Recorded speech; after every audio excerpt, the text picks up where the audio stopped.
Magandang umaga po sa inyong lahat. Narito po tayo para sa ating ikatlong araw ng ating pagtitipon sa Liwasang Bonifacio para manawagan na ibaba ang presyo ng langis at ibaba ang VAT. Welcome po ang lahat na makiisa sa ating mga kababayan mula sa Batangas at umaasa po ako na diringgin ng ating gobyerno ang ating lumalakas na panawagan para ibaba ang presyo ng langis at ibaba ang VAT. Kaya dapat tayo ang mag-umpisa kung walang ibang mag-umpisa.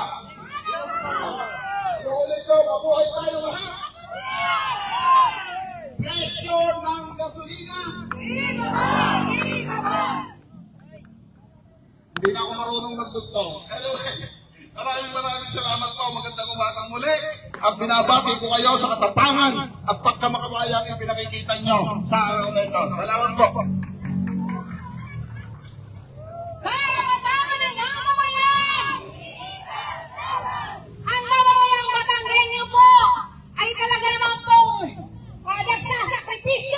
Sa init dahil para lamang may parating sa mamamayan ng Kamaynilaan ang masiginating pagnanais na imasura ang VAT at excise tax na pahirap sa mga Batanggenyo. Kaya naman po inaayahan po natin ang ating kasama mula po sa Mapayaan at Nasugbo, si Kapitan Marlon. Karapatan ng mamamayan!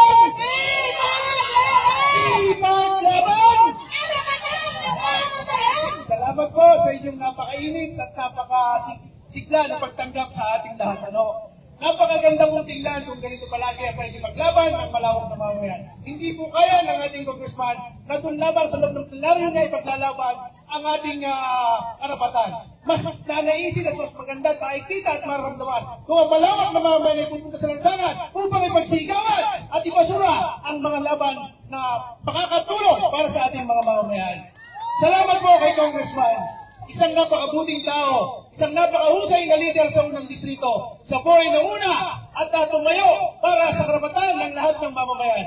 Naniniwala po tayo na sa pamamagitan ng unang distrito ay matatawagan natin ang buong nasyonal na level ng pakikipaglaban para ipasura ang VAT na ito.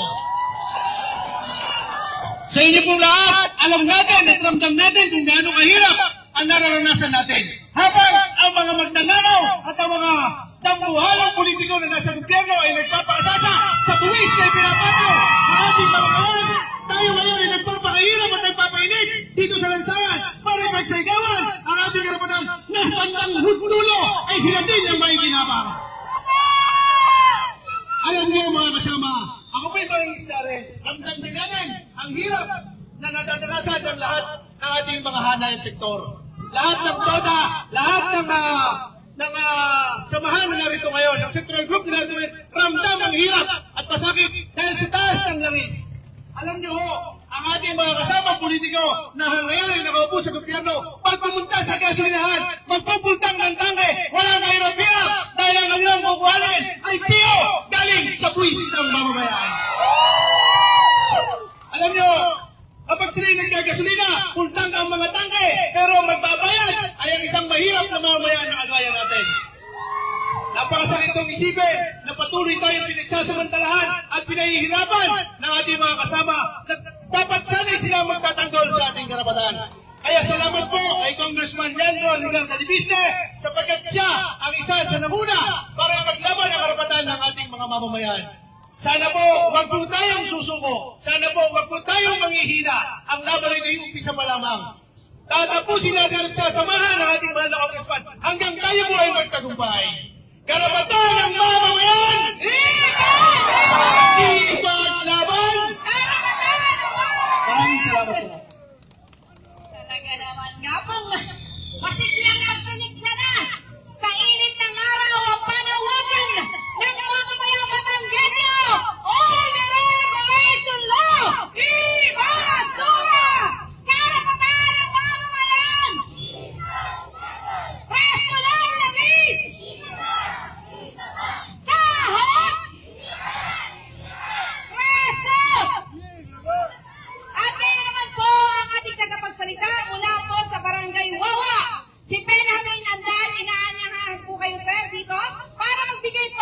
inyong mensahe.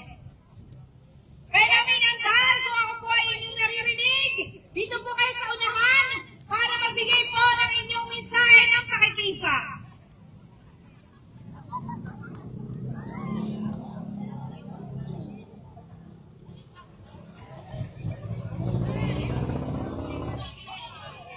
Magandang tanghali po sa inyong lahat, sa ating lahat, sa lahat po ng mga nakikinig.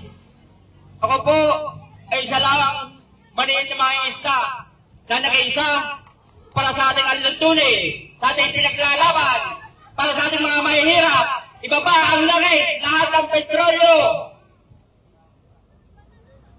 Kami mga maliliit na mga isda ng Barangay Wawa na sa Batangas, ay nag-iisa para sa hangarin. Ibaba ang lahat ng tumataas. Sa pangangarin ko po, ang matataas, lalong tumataas. At ang mabababa, ay lalong bumababa.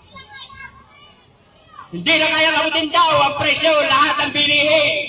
Kaya tayo mahihirap, ay lupo na. Maraming salamat po, Congressman Leandro Ligarda Lebeste, sa tulong po niya, mga kababayan. Tayong lahat ay naririto para iparating sa kanila ang ating hinanaing, ang ating paghihirap, mga mangingisda, sektor ng mangingisda, sektor ng magsasaka, at sektor ng manggagawa. Lahat na po. Maraming salamat po. Maraming salamat po sa inyong mensahe ng pakakaisa. At ang ating pong panawagan, ba't alisin? Pura matanggalin! Ulit po, ba't alisin? Pura matanggalin! At ngayon naman po ay makakatulong na po tayo sa dulo ng ating programa para po lagumin ang ating programa mula po kaninang umaga at hanggang sa kasalukuyan. Pinatawagan po natin ang ating tagapagsalita na si Kagimo Hernandez.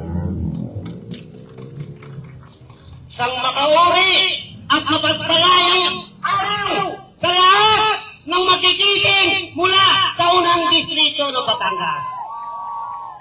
Mga kasama, mabuhay kayo sapagkat kinatawang kayo ng pagbabago, kinatawang kayo para isilin ang taong bayan.